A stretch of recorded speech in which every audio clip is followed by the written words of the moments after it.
Bonjour et bienvenue à tous. Comment vous représentez-vous votre maison de rêve? Elle est certainement très grande, sur plusieurs étages, dispose d'une piscine et d'une jolie vue, ainsi qu'évidemment de plusieurs chambres qui possèdent chacune leur propre salle de bain. Oui, c'est en effet bien de rêver, mais la réalité est malheureusement tout autre. La population mondiale augmente drastiquement de jour en jour. Des experts du monde entier se demandent quels espaces les habitants pourront occuper d'ici 40 à 50 ans. Et beaucoup d'entre eux pensent que des maisons étroites et compactes sont la meilleure solution pour résoudre ce problème. Ils ont peut-être raison, étant donné que ces maisons utilisent vraiment peu d'espace et offrent un confort d'habitation réel. Aujourd'hui, nous allons vous présenter quelques-unes des maisons les plus étroites du monde, pour que vous puissiez vous rendre compte de ce qui nous attend peut-être demain. Avant de commencer, voici la question du jour. En quelle année Christophe Colomb a-t-il découvert l'Amérique? En 1492, en 1592 ou encore en 1703? Si vous avez la bonne réponse, écrivez-la maintenant dans les commentaires et nous saurons tout à l'heure si vous aviez raison ou tort.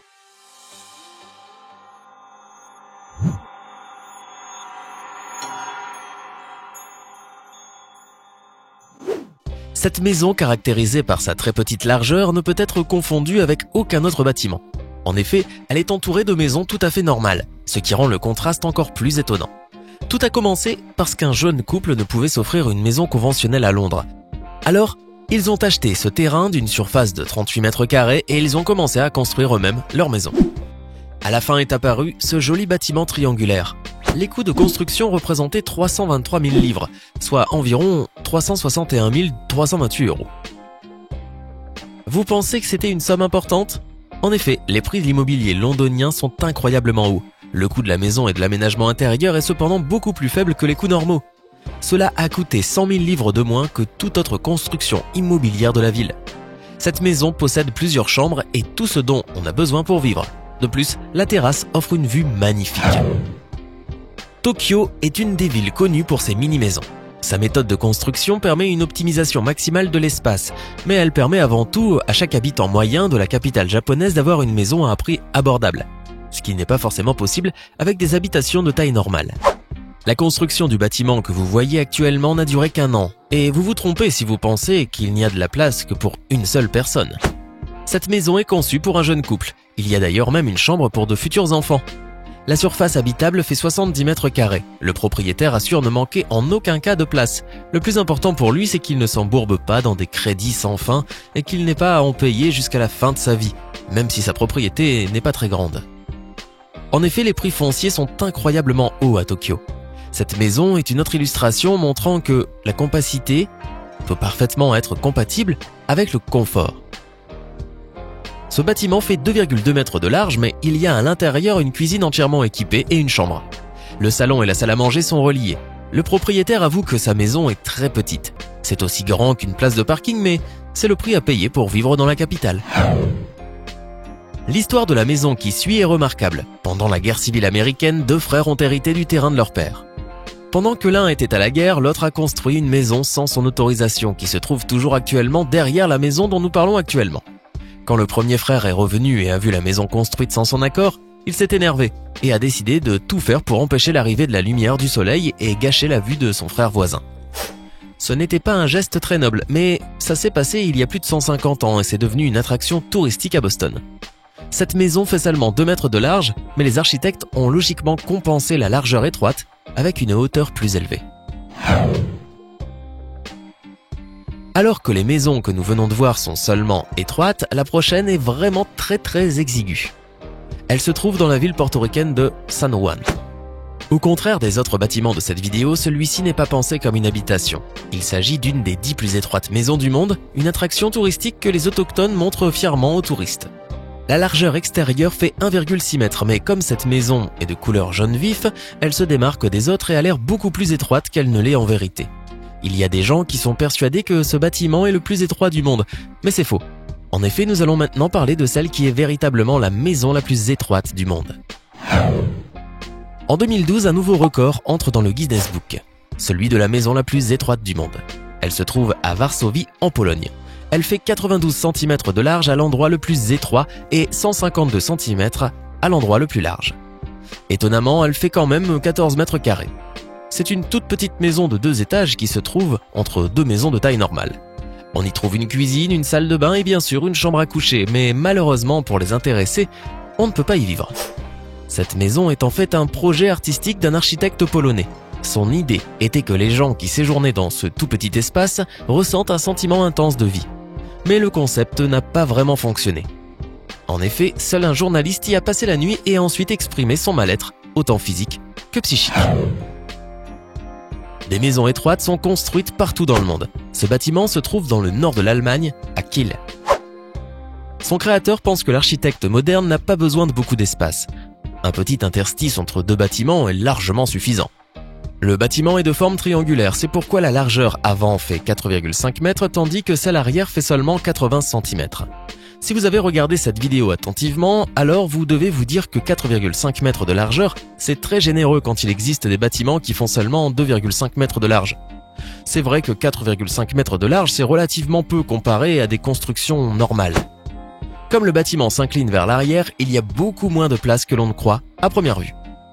Mais malgré la petite taille, l'architecte affirme que l'on ne manque pas de place car l'espace s'étend sur tous les étages. Écoutez donc comment Björn Simpson, l'architecte de cette maison, a eu l'idée de la construire.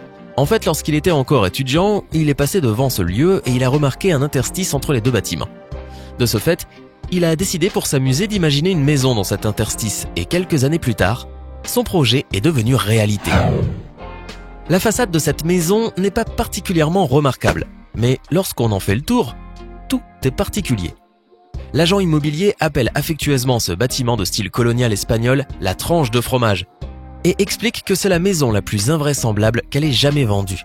Les visiteurs expriment souvent le souhait de visiter l'intérieur de la maison parce qu'ils sont curieux, mais aucun ne l'achète. En fait, quand on regarde sur le côté, on remarque que cette maison est extrêmement étroite. Elle se trouve à Seattle aux États-Unis et sa largeur à l'endroit le plus étroit est de 22 cm. Il existe deux versions racontant l'histoire de l'apparition de cette maison. Selon la première, un des propriétaires se serait séparé de sa femme, qui lui aurait laissé cette partie étroite de la propriété. Selon la deuxième, la propriété aurait été vendue à la suite d'une tromperie. Mais les deux histoires ont quelque chose en commun, pour aucune ce n'est possible que la maison ait simplement été bâtie ainsi.